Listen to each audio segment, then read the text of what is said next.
हम्म। मेरे प्यारे बच्चों, मेरे ढेर सारी शुभकामनाएं आपके लिए। आज मैं गौतम पाठक, हिंदी साहित्य का शिक्षक। मैं क्लास 9 के अंतर्गत गर्भखंड का एक बहुत ही रोचक कहानी है, दो बैलों की कथा। दो बैलों की कथा मुंशी प्रेमचंद के द्वारा लिखी गई है। इसके लेखक मुंशी प्रेमचंद। सबसे पहले हम मुंशी प्रेमचंद के बारे में जानकारी प्राप्त करेंगे। मुंशी प्रेमचंद का जन्म 31 जुलाई सन 1880 ईस्वी में वाराणसी के निकट लम्ही नामक गांव में हुआ। 31 जुलाई सन 1880 ईस्वी में वाराणसी के निकट लम्ही एक गांव है, वहां पर हुआ था। इनके पिता का नाम अजाय राय एवं माता का नाम आनंदी देवी थी। इनका असली नाम धनपत राय था। मुंशी प्रेमचंद का असली नाम धनपत राय और इनके चाचा नवाब राय करते थे। इनका बचपन जो है बहुत ही अभाव और गरीबी में बीता। गरीबी की पगडंडी पर ये पले बढ़े, अतः गरीबों के मर्म और समाज में दीन दुखियों की जो व्यवस्था है उस पर उसका उन्होंने साहित्य में जगह दिया है। 10वीं कक्षा इन्होंने पास करने के बाद यह अध्यापन काम करने की गरीबी के जंजीर में जकड़े हुए थे। 10वीं कक्षा पास करने के बाद यह अध्यापन करने लगे। बीए बाद में पास की और शिक्षा विभाग में सब डिप्टी इंस्पेक्टर के रूप में कार्य किया। 56 वर्ष की आयु में 8 अक्टूबर 1936 को मुंशी प्रेमचंद का निधन हो गया। तो जन्म 21 जुलाई 1880 और मृत्यु 8 अक्टूबर 1936 को निधन। अब ये मुंशी प्रेमचंद की रचना के बारे में उन्होंने कुल मिलाकर 350 कहानियां और 11 उपन्यास लिखे हैं। इनके प्रमुख जो उपन्यास उसका नाम है सेवा सदन, निर्मला, रंगभूमि, कर्मभूमि, गबन, प्रेमाश्रम और गोदान। ये इनके महत्वपूर्ण इनकी साहित्यिक विशेषताएं क्या है? साहित्य विशेषताएं क्या है? इन्होंने चूंकि ग्रामीण परिवेश में ही ये पले बढ़े, जन्म भी लिए, इसलिए गांव में ही जो लोगों की दीन दुखियों की जो पीड़ाएं हैं, अंतर्व्यवस्थाएं हैं, नारी का चित्रण किया, नारी की जो दुर्हीन व्यवस्था है उसको उन्होंने उजागर करने का प्रयास किया है साहित्य के माध्यम से।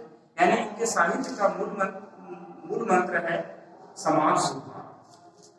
एक सोशल रिफॉर्मर के भांति उन्होंने काम किया है। साहित्य का मूल मंत्र है समाज सुधार, यानी समाज को सुधारने का उन्होंने प्रयास किया है।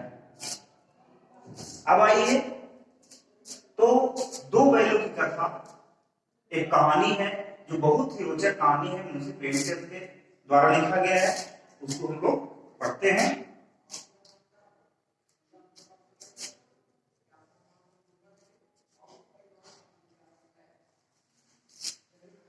दो बैलों की कथा में एक बहुत ही कृषक जो परिवार है उसके बारे में उन्होंने लिखा है। प्रेमचंद ने कृषक समाज और पशुओं की भावनात्मक संबंध को वर्णन किया है। इस कहानी में उन्होंने बताया कि स्वतंत्रता सहज में नहीं मिलती, मतलब आसानी से मिलने वाली नहीं है, उसके लिए हमें बार बार संघर्ष करना पड़ता है। इस प्रकार परोक्ष रूप से यह कहानी आजादी के आंदोलन से जुड़ी हुई है। प्रेमचंद की यह कहानी पंचतंत्र और हितोपदेश की कथा परंपरा के उपयोग और विकास में सहायक बनी है। यानी उनका कहना है कि स्वतंत्रता हमें आसानी से मिलने वाली नहीं है, उसके लिए हमें संघर्ष करना पड़ता है। तो पशु भी हमारे ही तरह एक होते हैं, उत्पाद को समझते हैं। जानवरों में गधा सबसे ज्यादा बुद्धिहीन समझा जाता है, बुद्धि उसके पास नहीं होती है। जब कभी किसी आदमी को अगले दर्जे का बेवकूफ करना चाहते हैं तो हम गधा की शक्ल कहते हैं, उसे गधा कहते हैं, यानी सबसे निम्न दर्जे के व्यक्ति को। उसके सीधेपन, उसकी निरापद सहिष्णुता इसे बदल दे रही है। इसका निश्चय किया जा सकता है कि गाय सिंह मारती है ब्याही गाय को अनायास से सीखने का उदाहरण कर देती है। कुत्ता भी बहुत गरीब जानवर है, लेकिन कभी कभी उसे भी क्रोध आ जाता है। लेकिन जितनी वफादारी कुत्ता निभाता है शायद उतना तो वफादार दूसरा जानवर नहीं होता है। किंतु गधे को कभी कभी क्रोध करते नहीं सुना हुआ, न देखा होगा आपने। जितना चाहो गरीब को मारो, चाहे जैसी खराब सड़ी हुई घास सामने डाल दो, उसके चेहरे पर कभी असंतोष की छाया नहीं नजर आती है। बैसाख में चाहे एक आध बार चुड़ैल कर लेता हो, हमने तो उसे कभी खुश होते नहीं देखा। उसके चेहरे पर एक अस्थायी विषाद, अस्थायी रूप से छाया रहता है। सुख दुख हानि लाभ किसी भी दशा में उसे बदलते नहीं देखा। ऋषि मुनियों के जितने गुण हैं वे उसमें पराकाष्ठा को पहुंच गए हैं, पर आदमी उसे बेवकूफ करता है। सारा सीधा सिंपल विचारधारा बनाने वाला गधा मुक्त प्राणी उसे बेवकूफ करता है। सभी लोग उसे बेवकूफ कहते हैं। सद्गुणों का इतना अनादर कभी नहीं देखा। कदाचित सीधा पर संसार के लिए उपयुक्त नहीं। इसका मतलब यह हुआ कि अत्यधिक सीधा संसार के लिए उपयुक्त नहीं है। इस देखिए भारतवासियों की अफ्रीका में क्या दुर्दशा हो रही है। क्या क्यों लेकर उन्हें घुसने नहीं दिया जाता है। बेचारे शराब नहीं पीते, 4 पैसे घुसने के लिए बचा के रखते हैं, जी तोड़ काम करते हैं, किसी से लड़ाई झगड़ा नहीं करते हैं, 4 पैसे उनके गन खा जाते हैं। यही हिंदुस्तानी की सबसे बड़ी पहचान है कि हम क्रोध को पीते हैं, हम किसी के सामने गिड़गिड़ाते हैं, हम शराब नहीं पीते, हम लड़ाई झगड़ा करने से पीछे हटते। हमारा यही दोष क्या है कि हम लड़ाई झगड़ा करने से पीछे हटते हैं। दूसरे देश के लोग लड़ाई झगड़ा में आगे हैं, लेकिन हम हिंदुस्तानियों की ही है कि हम लड़ाई झगड़ा नहीं चाहते, हम शांति से समस्या का समाधान चाहते हैं। वे जीवन के आदर्श को नीचा करते हैं। अगर ईंट का जवाब पत्थर से देना सीख जाए तो शायद सब कहलाने लगते। जापान की मिसाल सामने है, एक ही विजय ने उसे संसार का सब जातियों ने गण बना दिया है।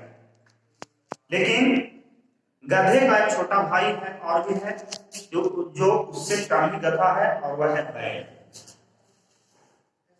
जिस अर्थ में हम गधे का प्रयोग करते हैं कुछ उसी मिलते जुलते अर्थ में बछिया के ताव का भी प्रयोग करते हैं। कुछ लोग बैल को शायद बेवकूफों में सर्वश्रेष्ठ कहेंगे, कुछ लोग बैल को बेवकूफों में सर्वश्रेष्ठ कहेंगे, मगर हमारा विचार ऐसा नहीं है कि बैल कहीं कहीं माता भी है, कहीं कहीं अड़ियल बैल को देखने आता है और कई रीतियों से अपना असंतोष प्रकट करता है, अतः उसका स्थान गधे से नीचा। झूरी काछी के दोनों बैलों के नाम थे हीरा और मोती। झूरी एक किसान था, उसके बैलों का नाम था, उसके दो बैल रखे थे, एक का नाम था झूरी और दूसरे का नाम था मोती।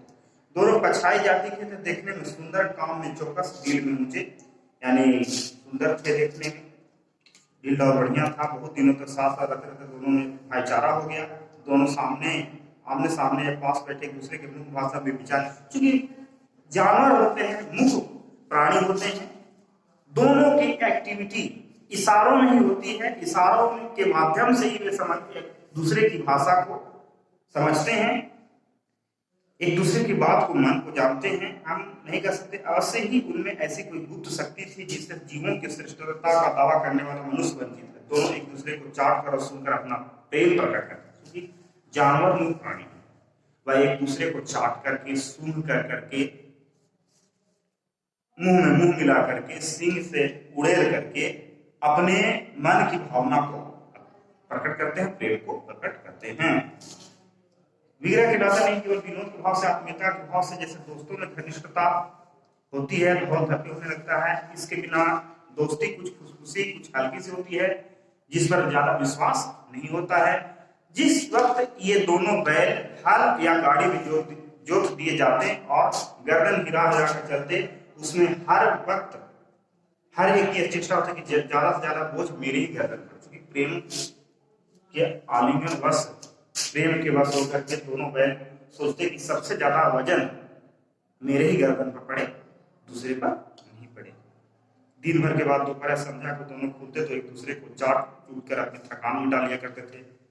नाद में खाली भूसा पड़ जाने के बाद दोनों साथ उठते, नाद में मुंह डालते, इसके बाद खाते, मुंह हटा लेते, कभी फिर डालते, इस तरह से अपने वो कार्य करते थे। संयोग की बात, झूरी ने बाई बोई को ससुराल भेज दिया। बैलों को क्या मालूम कि वे क्यों भेजे जा रहे हैं। समझे मालिक ने बेच दिया है, बैल को लगा कि शायद में मालिक ने हमें बेच दिया है। अपना जो बेचे जाना में अच्छा नहीं लगा, पूरा कौन जाने पर झूरी के साले गया को घर तक गोई ले जाने में दांतों पसीना आ गया। दोनों बैल जो हैं, झूरी का भाई साला जो था गया, दोनों बैल को रास्ते से ले जा रहा था। पूरी रास्ते बैलों ने उसे नाको तंग कर दिया, गया को परेशान कर दिया। पीछे सहारता तो दोनों दाएं बाएं भागते, पगडंडियों पर चलते, कभी पगों को मोड़ देते, आगे खींचते, जोर लगाते, माता तो दोनों सीट नीचे करके पुकारते।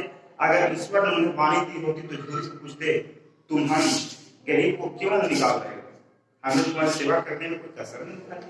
यानी कह रहा है कि अगर बैलों को भाषा आती, बोली आती, तो कहते कि भाई हमने क्या कसूर किया है, हमसे कौन सी ऐसी गलती हो गई है जो हमें तुम घर से निकाल दे रहे हो। इतनी मेहनत काम न चलता, आप काम ले लेते, हम तो तुम्हारी चाकरी में मर जाना कबूल था, हमने कभी दाने चारे की शिकायत नहीं की, तुमने जो कुछ खिलाया उसे सिर झुकाकर मैंने स्वीकार किया। कभी भी तुमसे हमने गुस्सा नहीं की, पर इस जालिम के हाथों क्यों बेच दिया। संदेह में दोनों पहले हमने शाम को कुछ दिन भर भूखे थे, लेकिन जब नाद में लगाए गए तो एक ने भी उस मुंह में डाला। दिन भारी हो रहा था, जिसे उसने अपना घर समझ रखा था, वह आयु उनसे छूट गया था। वह नया घर था, नए गांव, नए आदमी, नई बस्ती, सब कुछ बेगाने लग रहे थे। दोनों बैल समझ रहे थे कि मैं कहाँ आ गया हूँ। दोनों ने अपनी भाषा सलाह की, एक दूसरे के अर्थियों को देखा, लेट गए। जब गांव में सोता पड़ गया तो दोनों ने जोर मारकर पगहे उड़ा डाले और घर की तरफ चले। जब देखिए गांव वाले सो गए हैं तो पगहा कैसे दोनों बैलों ने ताकत के साथ उसे खींचा और पुनः घर की ओर चल दिए। पर इन दोनों में इतनी दूरी शक्ति आ गई थी कि एक झटके से रसिया टूट गई। पूरी प्रार्थना कर सब देखा कि दोनों बैल चरनी पर खड़े हैं। देखा मैंने बैल को सालों को दे दिया था, तो बैल कैसे आ गए। दोनों की गर्दनों में आधा आधा कराव लटक रहा था, घुटने तक पांव कीचड़ में थे, कीचड़ में पूरा पैर समाया हुआ था। दोनों की आंखों में विद्रोह में सन्निहित लग रहा था। मुझे लगा कि लगता है कि कोई कितना जबरदस्ती उनको मारपीट किया अपने साथ में। झूरी बैलों को देखकर सनी से गदगद हो गया और उन्हें गले लगा लिया। प्रेमालिंगन और चुम्बन का दिन बड़ा ही मनोहर था। घर और गांव के लड़के जमा होकर तालियां बजाकर उनका स्वागत करने लगे। गांव के इतिहास में यह घटना अभूतपूर्व न होने पर महत्वपूर्ण थी। ऐसा घटना कभी नहीं हुआ था। बाल सभा नीचे किया कि दोनों पशु वीरों को अभिनंदन पत्र देना चाहिए। कोई अपने घर से रोटी लाया, कोई गुड़ लाया, कोई चोकर लाया, कोई चुनी लाया। एक वाला ने कहा ऐसे बैल किसी के पास न होंगे। दूसरे ने समर्थन किया कि इतनी दूर से दोनों अकेले चले आए हैं। तीसरा बोला बैल नहीं है, वे जन्म के पूर्व जन्म के आदमी हैं।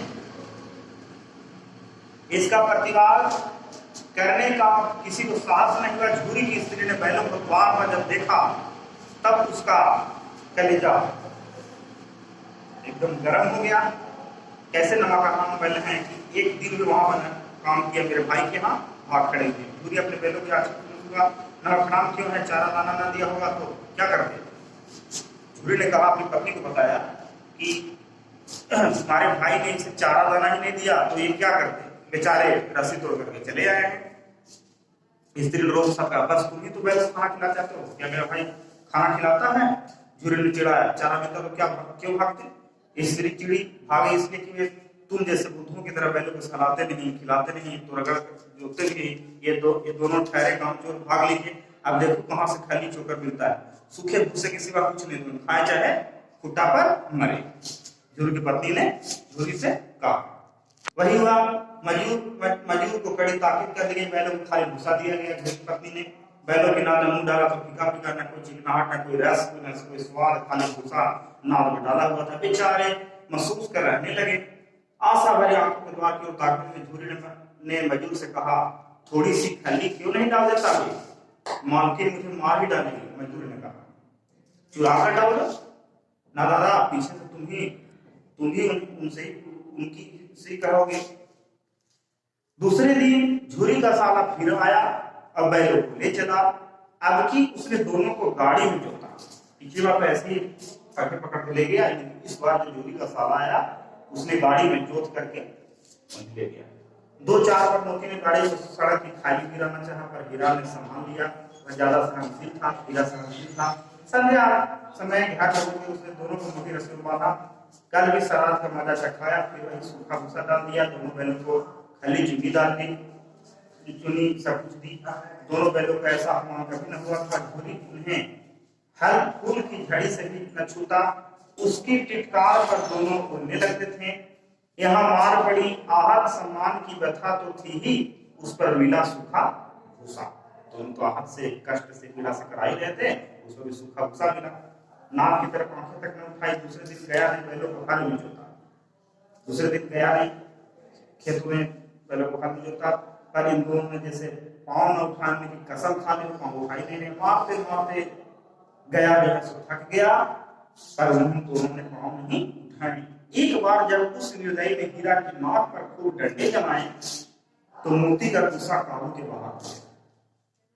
हल लेकर भागा। हल, रस्सी, जुआ, जोत सब टूट कर बराबर हो गया।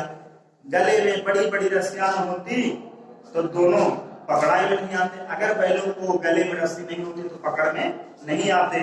हीरा ने अपनी भाषण का भागना व्यर्थ है। मोती उत्तर दिया, तुम्हारे तो उसे जान ही लेते थे। अब की बार मार पड़ेगी, पढ़ने दो। बैल का जन्म दिया है तो मार खाना ही पड़ेगा। गया, 2 आदमी के साथ बता रहा, दोनों के हाथ में लाठी रखा है, पकड़ करके उसको खूब मार मारेंगे।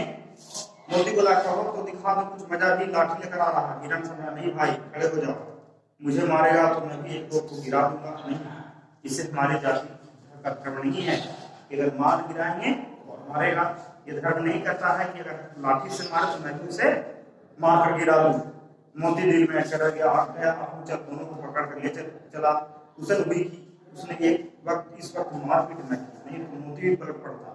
उसके तेवर देकर गया और सहायक समझ गया कि इस वक्त टाल जाना ही मसलक है। आज दोनों को सामने की वही सूखा मिल गया। चुपचाप दोनों खड़े रहे। घर के ऊपर भोजन करने लगे। उस वक्त छोटी सी लड़की जो गया के घर में रहती थी, रोटी 2 रोटियां लिए निकली, दोनों के मुंह में देकर चली गई। उस एक रोटी से इनकी भूख तो क्या शांत हुई, पर दोनों के हृदय मानो कुछ मलहम लगा। प्रेम का, स्नेह का मलहम लगा।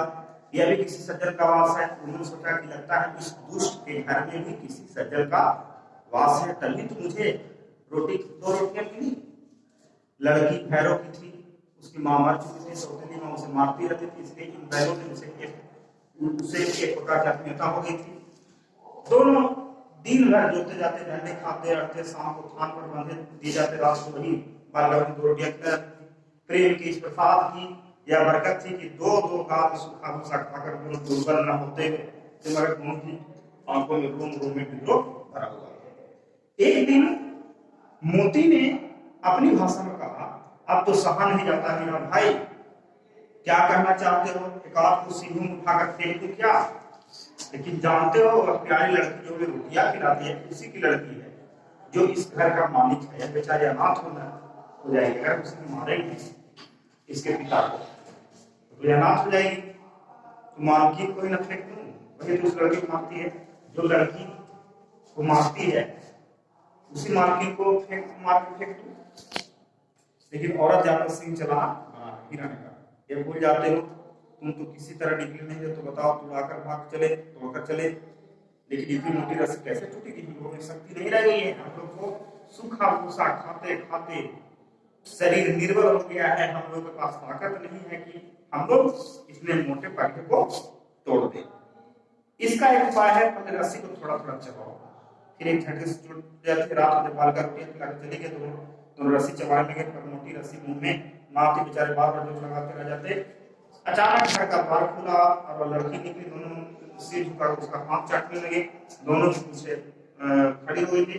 उसने उसके माथे से लाए, बोली देख खोल देती हूँ, चुपके से भाग जाओ नहीं तो यहाँ लोग मार डालेंगे। लड़की ने कहा कि तुम लोगों को हम रस्सी खोल देते हैं, नहीं तो इस दुष्ट के घर रहोगे तुम लोगों की जान चली जाएगी। आज घर में सलाह हो रही थी इनकी नाकों में मांस डालनी है, यानी आज घर में हमारे लोग लड़की कह रही है कि हमारे घर में सलाह हो रही थी इन दोनों बैलों के नाक में नाच डाला। उसने खराब खोल दिए, पर दोनों चुपचाप खड़े रहे। मोती ने अपनी भाषा में पूछा, अब चलते क्यों नहीं? हीरा ने कहा चले तो, लेकिन कल इस अनाज पर आफत आ जाएगी। अगर हम चल दिए तो इस अनाज जो लड़की है इस पर आफत आ जाएगी। सब इसी पर संदेह करेंगे। सहसा बालिका चिल्लाई, दोनों फूफा वाले बैल भागे जा रहे हैं, दादा दादा दोनों बैल भागे जा रहे हैं। जल्दी दौड़ गया और भाग भीतर से निकला, बैलों को पकड़ने चला। दोनों भागे, गया ने पीछा किया पर देरी हुआ। गया ने शोर मचाया, अपने गांव में कुछ आदमियों को भी साथ लेने के लिए लौटा। दोनों मित्रों को भागने का मौका मिल गया। सीधे दौड़ते एकदम पूरी जोर के साथ जा रहे थे, यहाँ तक मां का ज्ञान भी नहीं रहा। जिस परिचित मार्ग से आए थे वे दोनों बैल उस परिचित मार्ग को समझ गए कि लगता है मैंने इसी रास्ते से कभी आया है। उन्हें यहाँ पता न था मैंने गांव में, जब दोनों एक खेत के किनारे खड़े हो सोचने अब क्या करना चाहिए, किरण का मालूम होता है राह भूल गए, तुम भी बेतहासा भागे, कहीं उसे मार गिराना था। उसे मार गिरा तो दुनिया क्या करती, अपना धर्म छोड़ दे, लेकिन हम अपना धर्म क्यों छोड़े। दोनों भूख से व्याकुल हो रहे थे। खेत में मटर खड़ी थी, चलने लगे। रह हाथ ले लेते, नहीं है, कभी भूला कर देते, कभी खाते। इस तरह से उन्होंने भर पेट मटर इस खेत में खाया। जब भर पेट भर गया, दोनों ने आजादी का अनुभव किया, मस्त होकर उछलने कूदने लगे। पहले दोनों ने टकार ली। मोती ने हीरा को कई कदम पीछे हटा दिया, यहाँ तक हाइट में गिर गया।